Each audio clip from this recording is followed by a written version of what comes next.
नमस्कार दोस्तों, मैं हूं मनविंदर और मेरे चैनल एमबी स्पीक्स में आप सभी लोगों का बहुत स्वागत है। पिछले 2 दिन से एक नई बात सुन रहे हैं आप लोग, मैंने भी सुनी, वन नेशन वन इलेक्शन। इसे लेकर के न जाने क्यों विपक्ष का हलक सूखा जा रहा है, ये जाने बिना कि इसके क्या फ़ायदे हैं, क्या नुकसान है। आज हम बात करेंगे वन नेशन वन इलेक्शन क्या है, प्रधानमंत्री नरेंद्र मोदी इसे क्यों लागू करना चाहते हैं और सरकार ने अंदर खाने भी क्या कोई तैयारी की हुई है। इसके अलावा भी कई सारे सवाल हैं। आज के मेरे मेहमान हैं आपके जाने पहचाने की फैक्ट वाले डॉक्टर अविनाश सिंह जी। बहुत बहुत स्वागत है आपका अविनाश जी। नमस्कार मैम, आपके सभी दर्शकों को। अविनाश जी, अचानक से ये साउंड हुआ वन नेशन वन इलेक्शन। मैं आपसे समझना चाहती हूँ कि वन नेशन वन इलेक्शन क्या है दरअसल। आपने सही सवाल किया मैम।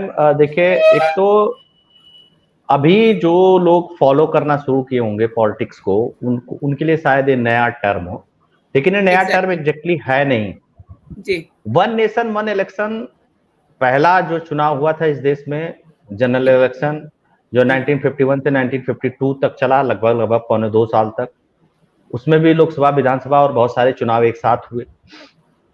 दूसरी लोकसभा भी, तीसरी लोकसभा भी और चौथी भी।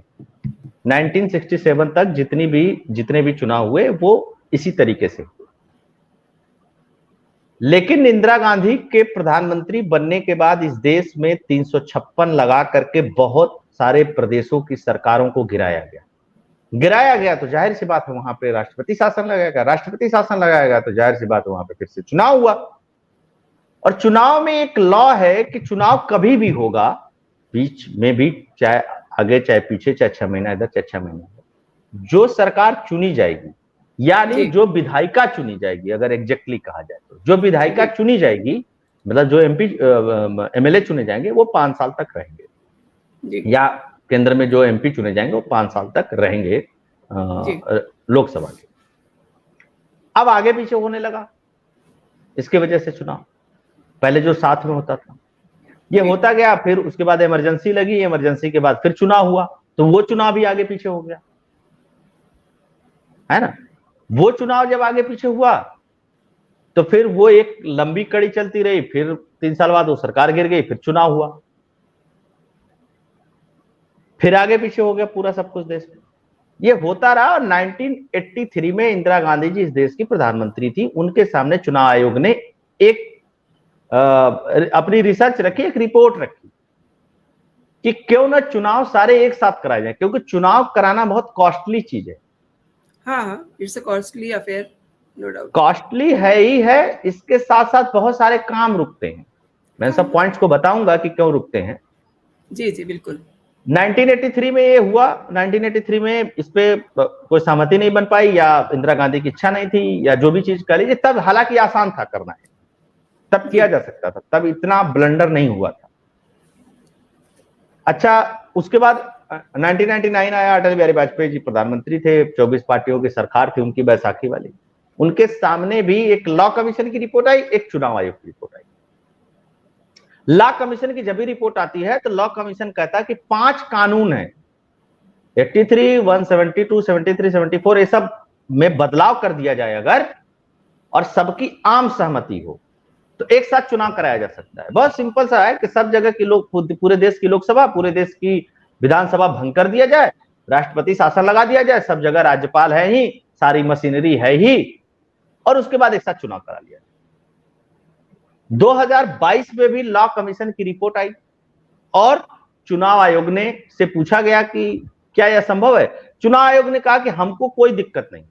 जब बैलेट पोस्टल से होता था तब ज्यादा दिक्कत थी, क्योंकि फिर इतनी चीजों को कैरी करना, उसको ले आना, ले जाना, कैसे बैलेट पेपर छपेंगे, कैंडिडेट्स का प्रॉब्लम, बहुत सारी चीजें। चुनाव आयोग ने कहा कि हमको कोई समस्या नहीं है, हम करा लेंगे, आप नियम लेकर के आइए इस पे, इसको करने के लिए सारे तैयार है कि नहीं तैयार। अच्छा, बहुत एक बार मुलायम सिंह यादव, अखिलेश यादव ने भी एक बार कहा था कि हाँ, एक साथ चुनाव हो तो ज्यादा ठीक है। इस पे कांग्रेस भी अलग अलग फोरम पे बोल चुकी है, अन्य बहुत सारी पार्टियां इस पे बोल चुकी हैं कि एक साथ चुनाव हो। लेकिन पहली बार ऐसा हुआ है कि पूर्व राष्ट्रपति रामनाथ कोविंद जी, चूंकि रामनाथ कोविंद जी लॉ के भी अच्छे स्कॉलर हैं, उनकी अध्यक्षता में एक कमेटी बनाई गई। और इसी बीच में एक चीज और कर दिया प्रधानमंत्री मोदी ने, 5 दिन का विशेष सत्र बुला लिया। हालांकि बहुत सारे लोग कह रहे हैं 5 दिन का विशेष सत्र इसके लिए बुलाया गया है, नहीं, वो एकदम गलत और मनगढ़ंत बात है। मीडिया चैनल में तो देख रहा था, मेन स्ट्रीम मीडिया बोल रही। हाँ, ये हो सकता है कि जो 5 कानून हैं उन कानूनों में बदलाव किया जा सके। सबसे पहले तो वो 5 कानून बदलेंगे, फिर एक कानून आएगा वन नेशन वन इलेक्शन का, और वो कानून आएगा, उससे पहले मटेरियल जाएगा सेलेक्ट कमेटी के पास। उसके बाद डिफरेंट पार्टियां जो हैं वो तैयार होनी चाहिए इस बात को समझिएगा। ये सिर्फ अकेले का मसला नहीं है, चुनाव अकेले का मसला नहीं है इस देश के, उसके लिए कानून नहीं बन रहा है कि मोदी जी बना देंगे और चीजें हो जाएंगी। वो प्रयास कर रहे हैं इस पे, और उस प्रयास में कौन साथ दे रहा है यह देखने वाली बात है। साथ नहीं देंगे तो प्रधानमंत्री नरेंद्र मोदी 2024 के चुनाव में इसको एकदम डफली लेके बचाएंगे। जी कि मैं तो कहता हूं, तो साथ ही नहीं आते हैं कि एक साथ चुनाव हो जाए भाई, ये रोज रोज प्रचार करना, रोज रोज आना, रोज रोज जाना। अगर वन नेशन वन इलेक्शन होता है, मैं आपको बता रहा हूं कि जितनी क्षेत्रीय पार्टियां हैं इनके लिए सबसे बेनिफिशियल है। अब लोग पूछेंगे क्यों बेनिफिशियल? आप सोचिए, इन क्षेत्रीय पार्टियों के पास फंड की, चुनाव लड़ने में फंड की हमेशा कमी रहती है। एक साथ चुनाव होगा तो सबसे पहले इनका फंड बचेगा। क्यों बचेगा? इसलिए बचेगा कि भाई आप अखिलेश यादव में मान लीजिए, अखिलेश यादव गए उत्तर प्रदेश के किसी जिले में प्रचार करने, लोकसभा और विधानसभा एक ही साथ हो रही है, एक ही बार तो जाना पड़ेगा ना भाई वोट मांगने के लिए। और जनता भी डिसेसिव रहेगी, उसको डिसाइड करने में प्रॉब्लम नहीं रहेगी कि भाई क्या करना है। तीसरी चीज कि लोकतंत्र भागीदारी से बनता है। लोकतंत्र भाषण से नहीं, लोकतंत्र भागीदारी से बनता है। ऑब्वियसली मान लीजिए आप उत्तर प्रदेश की या देश के किसी भी कोने की आप वोटर हैं, और आपका वोट आपके घर से 500 किलोमीटर, 1000 किलोमीटर, 2000 किलोमीटर दूर है, और हर साल चुनाव कराएंगे आप, तो कौन आएगा वोट देने? मान लीजिए कि मैं आजमगढ़ जिले का हूं और मैं मान लीजिए बेंगलोर में नौकरी करता हूं जी, और कहा जाता है कि यूथ का पार्टिसिपेशन तो मस्ट है लोकतंत्र में, क्योंकि उसका भविष्य टिका हुआ है। उसके पेरेंट्स तो ठीक है वोट देते हैं, लेकिन वो उनका समय बीत चुका है। उनका बहुत मसला होगा तो कुछ उनका वृद्धा पेंशन का होगा, कुछ उनका बहुत मसला होगा तो उनके पेंशन वगैरह से रिलेटेड होगा, लेकिन असली समस्या तो यूथ का। और ये यूथ कहाँ है? ये यूथ अहमदाबाद में है, ये यूथ सूरत में है, ये यूथ बड़ोदरा में है, ये यूथ मुंबई में है, ये यूथ साउथ के किसी चेन्नई में पड़ा हुआ है, बेंगलोर में है, मैंगलोर में है, अपना घर छोड़ करके। अब आप लोकसभा कराएंगे, फिर एमएलसी का चुनाव कराएंगे, फिर एमएलसी में शिक्षक का चुनाव कराएंगे, फिर उसके बाद विधायक का चुनाव कराएंगे, और अलग अलग जगह के लोग हैं। कितनी समस्या होती है। इसीलिए 60% से ऊपर पोलिंग परसेंटेज जाता नहीं है लोकसभा के चुनाव में। जी ठीक है। अब मैं मान लीजिए मैं लखनऊ रहता हूं, 300 किलोमीटर मेरा घर है आजमगढ़, मैं रोज कैसे जाऊंगा? अच्छा आप चुनाव डिसाइड कर लेंगे, सारी चीजें कर लेंगे, उस समय मान लीजिए मेरे पास कोई काम है, मैं नहीं जा पाया वोट देने, तो मेरा पार्टिसिपेशन इस लोकतंत्र में नहीं हुआ। मैं यहां बैठ कर कितना भाषण दे लूं जी।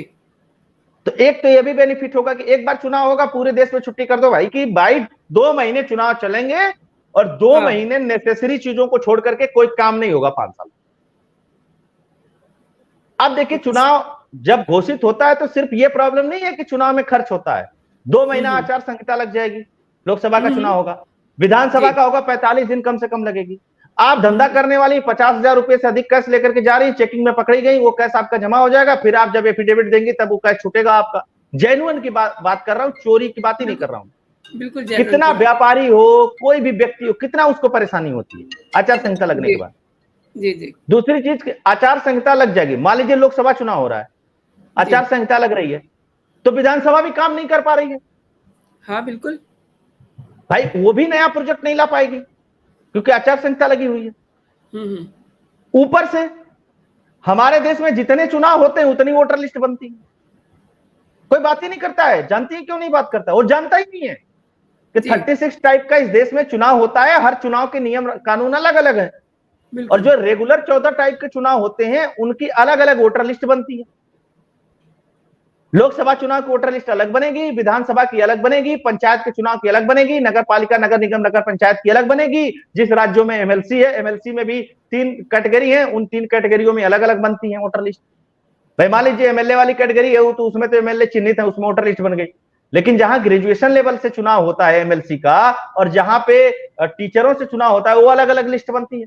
तो इतनी वोटर लिस्ट कौन बनाता है? इतनी वोटर, देखिए चुनाव आयोग के पास कोई कर्मचारी नहीं होता है। जब चुनाव घोषित होता है तो प्राइमरी के टीचर से लेकर के लेखपाल से लेकर के तहसीलदार, कानूनगो, डीएम, एसडीएम, पुलिस प्रशासन, सरकारी अमला ही चुनाव आयोग हो जाता है।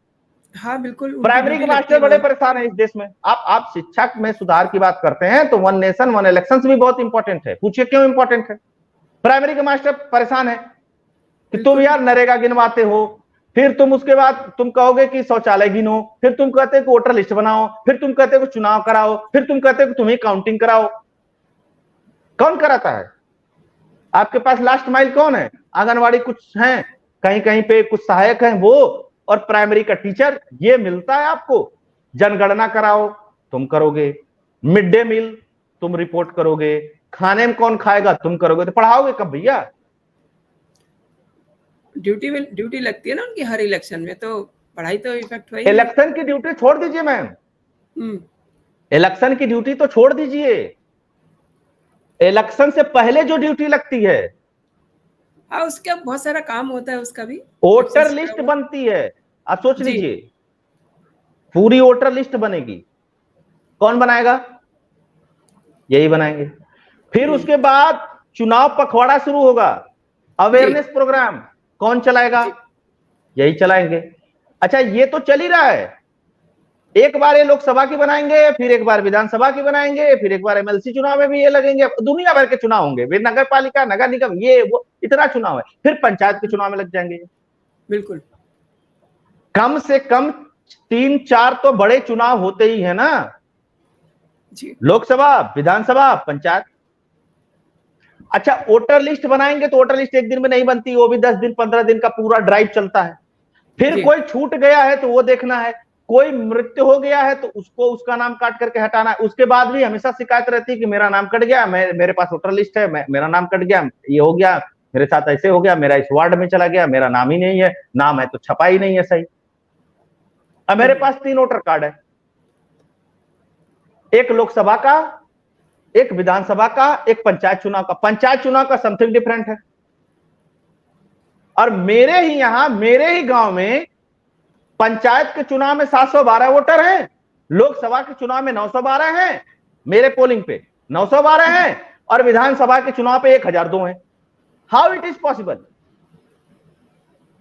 Very true. और मैं एक चैलेंज के साथ कहता हूं, अब मिला लीजिए, आंकड़े मिला लीजिए। तो पहले तो एक वोटर लिस्ट बनाओ भाई साहब आप। हुँ, 18 साल का हो गया, वोटर हो गया, तो विधानसभा में कैसे बदल जाएगा, लोकसभा में कैसे बदल जाएगा? और हुँ, इन सारे वोटर लिस्टों को आधार से जोड़ो कि कोई डुप्लीकेसी न कर पाए। पता चला गांव में भी चल रहा है, यहां भी चल रहा है। अच्छा, मेरे पास 3 वोटर लिस्ट है, तो एक में मैं फीमेल हूं, अच्छा, 2 में मैं मेल हूं, अब पंचायत के चुनाव में मैं फीमेल हूं। जी, तो ये क्या है? जी, क्या हो रहा है देश में? ये कौन सा चुनाव हो रहा है इस देश में? किस तरीके की चीजें हो रही हैं? किस तरीके की बातें हो रही हैं? दूसरी जी, एक जी। महत्वपूर्ण बात मैं आपको बताऊं हुँ, हुँ, कि जब पहला चुनाव हुआ तो 11 करोड़ का खर्च आया। हुँ, हुँ, 2019 के चुनाव में 60,000 करोड़ खर्च हुए चुनाव में। जी, 60,000 करोड़ कितना बड़ा अमाउंट होता? ये लीगल है। जी, लीगल कैसे है? चुनाव आयोग ने जो खर्च किया वो, प्लस प्रत्याशियों ने जो खर्च किया, जो उनकी लिमिट है कि विधायक जो है, एमएलए जो है, वो 40 लाख खर्च करेंगे और वो 70 लाख खर्च करेंगे, वो वाला कुछ उसमें ऊपर नीचे आंकड़ा होगा 5-10 लाख का। जी, जी, और ये एफिडेविट लोगों ने चुनाव आयोग को दिया है, ये उसका डेटा है। जो जी, इलीगल तरीके से खर्च हुआ, गाड़ियों पे, शराब पे पैसा बांटना चुनाव, उसकी मैं तो बात ही नहीं कर रहा हूं। जी, जी, और ये सिर्फ लोकसभा चुनाव का है, 60,000 करोड़ का। चुनाव आयोग जी, ने कहा कि 4,500 करोड़ और खर्च कर दो, जी, लोकसभा विधानसभा दोनों करा लेंगे। जी।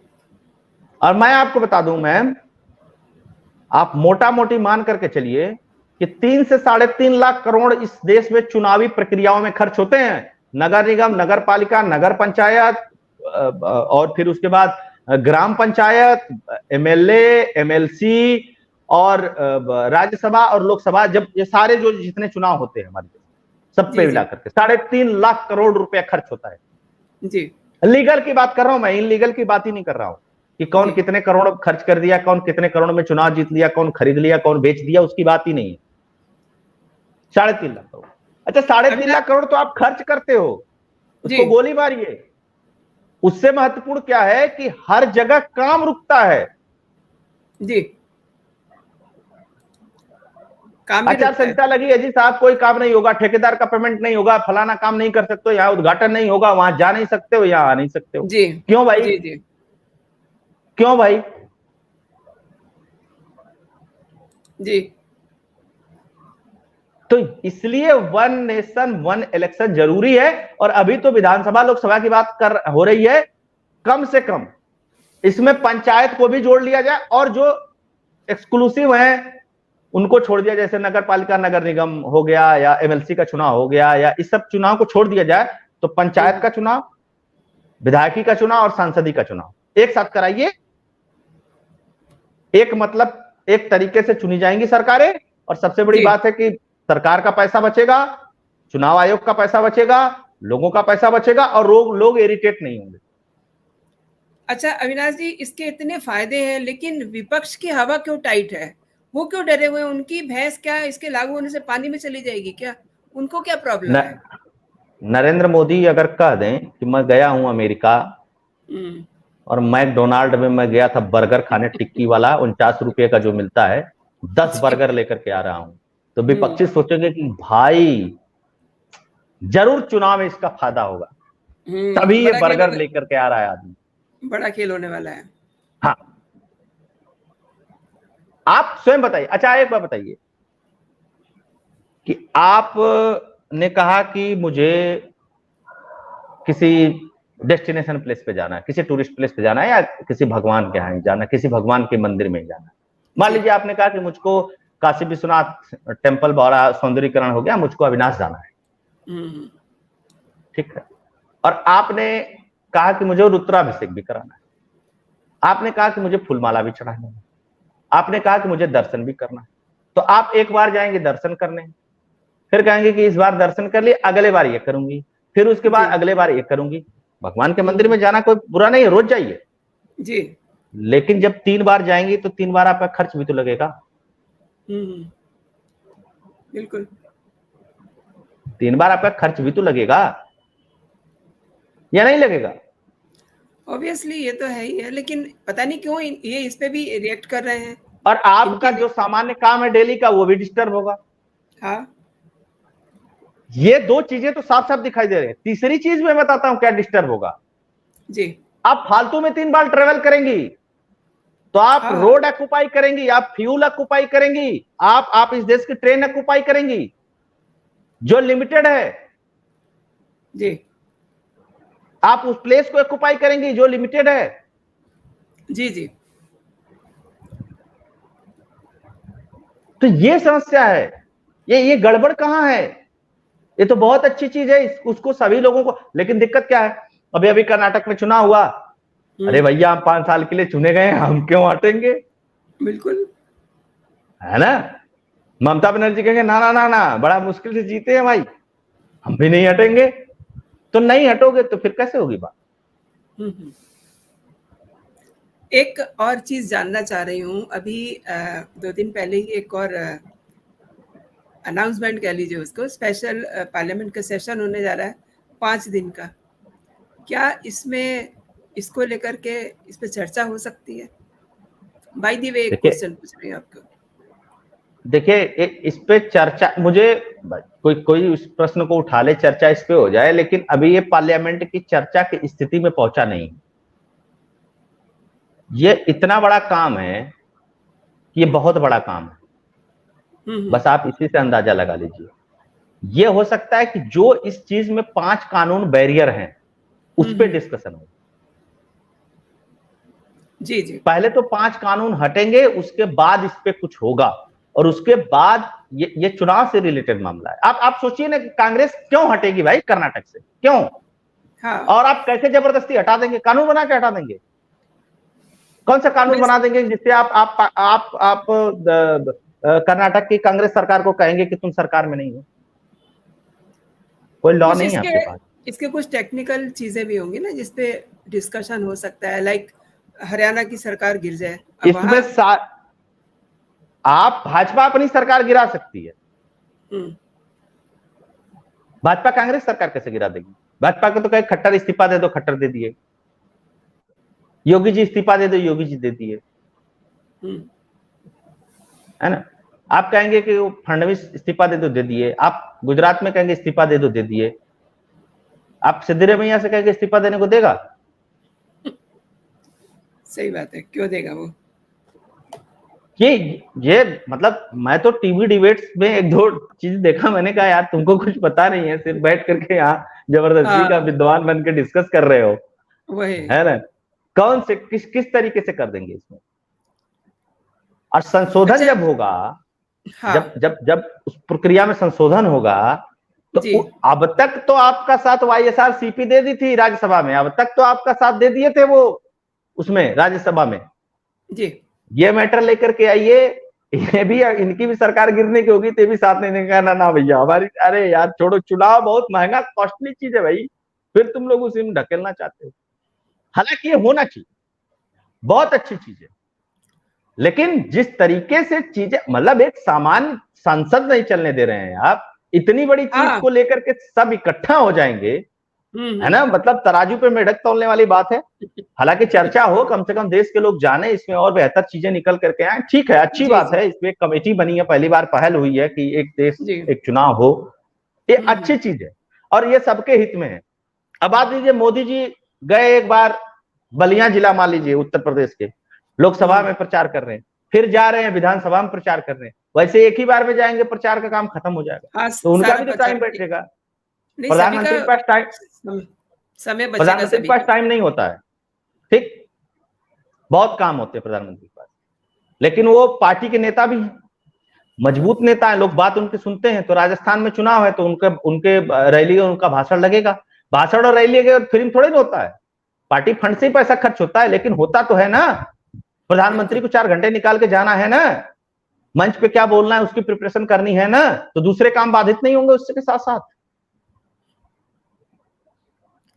अच्छा, इसमें जैसा कि आपने बताया कि काफ़ी लंबा-चौड़ा काम होता है। इलेक्शन कमीशन का इसमें क्या स्टैंड है इस सब को लेकर के? क्योंकि मेन इलेक्शन भूमिका कमीशन तो से उस पूछा गया, इलेक्शन कमीशन का इसमें कोई लेना देना नहीं है। इलेक्शन कमीशन से सिर्फ पूछा गया तुम करा लोगे, उन्होंने कहा हाँ भाई हम करा लेंगे, हमको 4,500 करोड़ और दे देना, हम करा देंगे, कोई दिक्कत ना है हुँ, हमें। तुम लोग डिसाइड कर लो पहले आपस में, हाँ, इस पे डिसीज़न होना ज़रूरी है। क्योंकि अविनाश जी इसमें जी। कानून में बहुत संशोधन की जरूरत है और साथ के साथ सबको एक साथ बैठने की जरूरत है। जी। नहीं, ये तो इसमें होगा ही, कुछ टेक्निकल चीज़ें हैं जिसमें संशोधन होगा, उसके बाद जाकर के इस पे जो है एक मत हो पाएगा जिस तरीके से मैं आपने बता देता बताया। हूं आपको, अनुच्छेद 83, अनुच्छेद 85, अनुच्छेद 172, अनुच्छेद 174 और 356 जिसमें राष्ट्रपति शासन लगता है, ये 5 कानूनों में बिना संशोधन के आप जी, इसकी परिकल्पना ही नहीं कर सकते। पहले जी। इनमें संशोधन हो, हुँ, संशोधन हुँ। होने के बाद सब तैयार हों, फिर इसके लिए कानून एक बने, वन नेशन वन इलेक्शन, उसके बाद होगा ये। और ये ऐसे ही मैं नहीं हो जाएगा, इस पे बहुत सारे लोगों से डिबेट होगी, बहुत सारे लोगों से ओपिनियन लिए जाएंगे, सेलेक्ट कमेटी के पास जाएगा, तब ये होगा। लेकिन कम से कम शुरुआत तो हुई है, चर्चा तो हो रही है। जी, तो इसकी मतलब मैं वही आपसे कह रही थी कि जो 5 दिन का स्पेशल सेशन होने जा रहा है, उसमें इसको टच किया जाएगा? यही यही तो हम हो बात कर सकता है रहे कि थे। कोई इस पे, क्योंकि इस मुद्दे को कोई उठाए, कोई इस हाँ, पे बात करे, लेकिन निर्णायक कुछ नहीं। हाँ, ये संविधान संशोधन आप कर सकते हैं कि 83 में संशोधन कर दीजिए, 85 में हुँ, संशोधन कर दीजिए, 72 का संशोधन रख दीजिए, 74 का संशोधन रख दीजिए, लेकिन मुझको नहीं लगता है कि सरकार संशोधन रखेगी, क्योंकि है आगे चुनाव। और सरकार बिल्कुल नहीं चाहेगी कि कोई भी उसका बिल जो है वो संसद के दोनों सदनों में गिर जाए और देश में एक मुद्दा बन जाए कि सरकार तो अल्पमत में आ गई। ये तो बिल्कुल सही बात है। लेकिन मोदी जी को बदलाव के लिए जाना जाता है और बड़े-बड़े सरप्राइज़ देने के लिए जाना जाता है। इसलिए अब चूँकि वो जो हम बात तो कुछ और कर रहे हैं, लेकिन इस बात पे चूँकि बात आ गई है, तो जो स्पेशल सेशन होने वाला है, उसमें क्या होगा, ये भी किसी को नहीं पता। अज़्यूम बहुत कुछ कर रहे हैं हम लोग, कयासबाज़ी बहुत कर रहे हैं, वही देखिए, करप्शन का। 31 लॉ पास होने थे, उसमें से 22-23 पास हुए हैं। एक तो वो लॉ पास कराना है इनको। जी, एक चीज है, चंद्रयान पे बातचीत होगी, उस पे उसके लिए कुछ हाँ, अगर ये बना दे, उस पे कोई प्लान बना दे या कुछ कुछ घोषणा कर दें, एक जी। वो हो सकता है। अनुपूरक बजट पे बात कर सकते हैं। हुँ, हुँ। तीसरी चीज कि ऐसा भी हो सकता है कि लास्ट मोमेंट पे, अब चूंकि इसके बाद बहुत लंबा सेशन नहीं बचना है, चुनाव में जाना है, हाँ, सेशन नहीं बच रहे हैं। तो कुछ बहुत महत्वपूर्ण चीजों को पास करा करके उस पे कुछ काम कर लिया जाए। अंत में ना पास कराया जाए कि बाद में लोग कहेंगे कि ये तो चुनाव आया तो पास करा रहे हैं। इस तरीके की हाँ, चीजें हैं। यूसीसी पे चर्चा होने की बात है कि यूसीसी पे हो सकता है। तो ये सब चीजें हैं, इस पे हो सकती है बातें। वन नेशन वन इलेक्शंस पे बात हो सकती है, लेकिन मुझको लगता नहीं कि इतना जल्दी कुछ निकल आए। कमेटी बनी है तो कमेटी अभी रिपोर्ट देगी, रिकमेंडेशंस आएंगी, चीजें बहुत लंबा प्रोसेस है, ये बहुत आसान नहीं है। ये जीएसटी से भी बड़ा काम है, ये 370 हटाने से भी बड़ा काम है। ये इतना बड़ा काम है कि उसकी परिकल्पना वो लोग कर ही नहीं सकते जो लोग इसकी डिफिकल्टीज को नहीं समझते। हाँ, ये मतलब आपने सही कहा कि 370 के लिए भी 1 दिन का सेशन था और अचानक से फिर जब जीएसटी हटाई थी तो उसके लिए भी, लेकिन ये तो 5 दिन है ना, तो 5 दिन में तो मोदी जी कुछ बहुत बड़ा कर देंगे। मुझको लगता है पुराने बिल्स जितने हैं इनके रुके हुए सबको पास करा लेगा, ले जाएंगे जितने अटके हुए। अभी कुछ तो राज्यसभा में पास हैं, लोकसभा से पास नहीं है। पुराने बिल इसमें पास होंगे और बड़ा काम ये हो सकता है यूसीसी पे कुछ कर ले जाएं तो संभवतः उस पे कुछ हो जाए तो हो जाए। वन नेशन वन इलेक्शंस पे तो मुझको नहीं लगता है कि कुछ हो सकता है इतना जल्दी। अभी तो अविनाश जी कमेटी अपने बनी है। जी, जैसे जी, 3 दिन जी, पहले कमेटी बनी है तो 15 दिन में कमेटी कौन सी रिपोर्ट दे देगी। बिल्कुल सही बात है। अविनाश जी आपने समय निकाला मेरे शो के लिए, आपका बहुत-बहुत शुक्रिया। धन्यवाद। धन्यवाद। फिर मिलते हैं।